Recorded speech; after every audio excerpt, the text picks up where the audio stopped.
Korang tahu tak betapa pentingnya air bersih bagi industri pelancongan di Malaysia? Dan korang tahu tak Petra melalui agensi di bawahnya, Institut Penyelidikan Air Kebangsaan, NAHRIM, bertanggungjawab melaksanakan kajian bagi kualiti air di Malaysia. Jom tengok bagaimana Petra melalui NAHRIM buat kajian kualiti air di Malaysia. So water quality sampling ni untuk surface water dan marine water dan ground water, dia tengok status kualiti air tu, sama ada boleh guna atau tak boleh guna. So kegunaan air ni memang banyak kan. Apa yang paling kritikal untuk kegunaan minuman dengan body contact. So kalau lah kualiti tu tak bagus, banyak tercemar lah kan. Macam mana dia nak mandi, macam mana dia nak makan.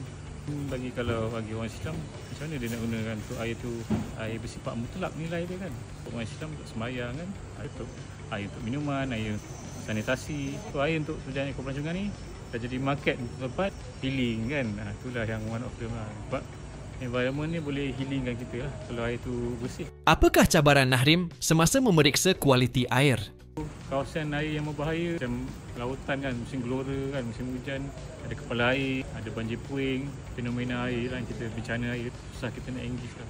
Kita nak masuk pun susah. Macam contoh kita sampel air tu beruap kan. Even jatuh dalam sita pun dia nak ambil yang toksik pun kena pakai special equipment macam Sungai Kim apa ni kan, dia pakai special equipment sebab dia beruap. Kalau tahap pencemaran dia lebih tinggi, sampling dia ada cabaran. So manfaat dia untuk saintifik, so kita jadikan sebagai bahan saintifik ni untuk yakinkan kepada kerajaan benda ni ambil tindakan yang drastik lah. Lepas tu kementerian yang ada portfolio alam sekitar dan transformasi air macam Petra ni memang air bukan sekat untuk satu manfaat, bukan untuk literak jana power, tapi untuk manfaat orang ramai lah.